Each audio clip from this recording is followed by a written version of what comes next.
सोनामुखी, हरड़, मुलेठी जैसी अनेक जड़ी बूटियां और हजारों वर्षों का प्राचीन आयुर्वेदिक ज्ञान इस एक बोतल में समाया हुआ है। कायम टैबलेट, आपकी खुशियों का साथी। इस वक्त ईरान और अमेरिका के बीच की जो तस्वीर है वो सबसे भयावह है, क्योंकि ईरान में बीते 2 हफ्ते से लगातार सड़कों पर बवाल है। अयतुल्लाह अली खामनेई के खिलाफ लोग सड़कों पर उतरे हैं। लेकिन इस बीच एक सवाल है कि अगर ईरान को अमेरिका दबाव दे रहा है, परेशान कर रहा है और टारगेट पे ले रहा है, तो फिर एक इस्लामिक देश के लिए बाकी दुनिया के जितने इस्लामिक देश हैं वो क्यों नहीं अब आगे आ रहे हैं? जो इस तरीके के हालात में अपनी बोली शुरू करते हैं वो पीछे क्यों है? क्या इस वक्त उन्हें मजहब नहीं दिख रहा? शायद इस वजह से वो चुप हैं क्योंकि अमेरिका के साथ उनके व्यापारिक संबंध हैं। इस पर बातचीत के लिए हमारे साथ रजत है। रजत, ईरान की जो तस्वीर है, इस तस्वीर के बीच में अमेरिका के खिलाफ कोई भी इस्लामिक देश जो है वो सामने नहीं आ रहा ईरान के समर्थन में। इसके पीछे की वजह क्या समझ रहे हैं आप? दुनिया में ऋतिक लगभग 57 मुस्लिम देश हैं और ईरान मौजूदा समय में अलग थलग पड़ता दिखाई दे रहा है।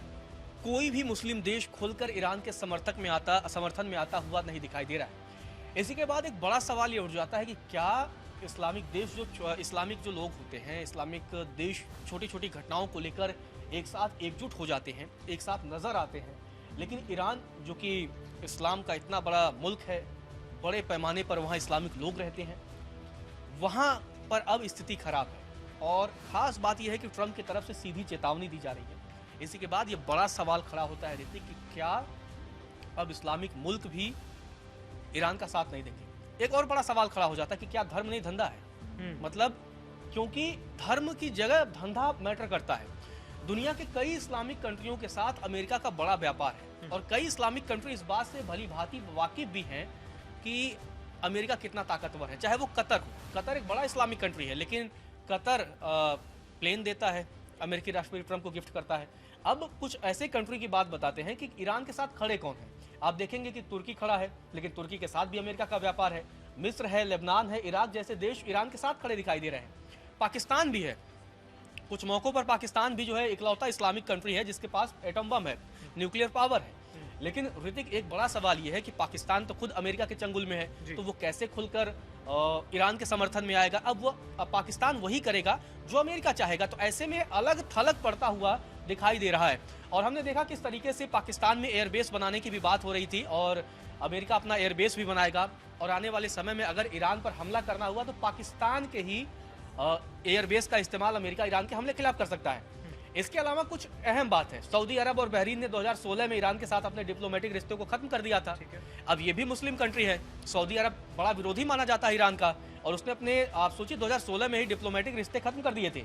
और इस पूरे इलाके में सऊदी अरब और ईरान एक बड़े दुश्मन के तौर पर रहे और मिडिल ईस्ट में प्रॉक्सी वॉर भी लड़ रहे हैं। सऊदी अरब की हम बात करें, यूएई की बात करें, जॉर्डन की बात करें और तमाम ऐसे हैं, इन्होंने ईरान के जो प्रभाव है उसके खिलाफ गठबंधन किया था। मतलब आप देखिए, यूएई है, जॉर्डन है, मिस्र है, कई ऐसे देश भी रहे जिन्होंने गठबंधन किया था।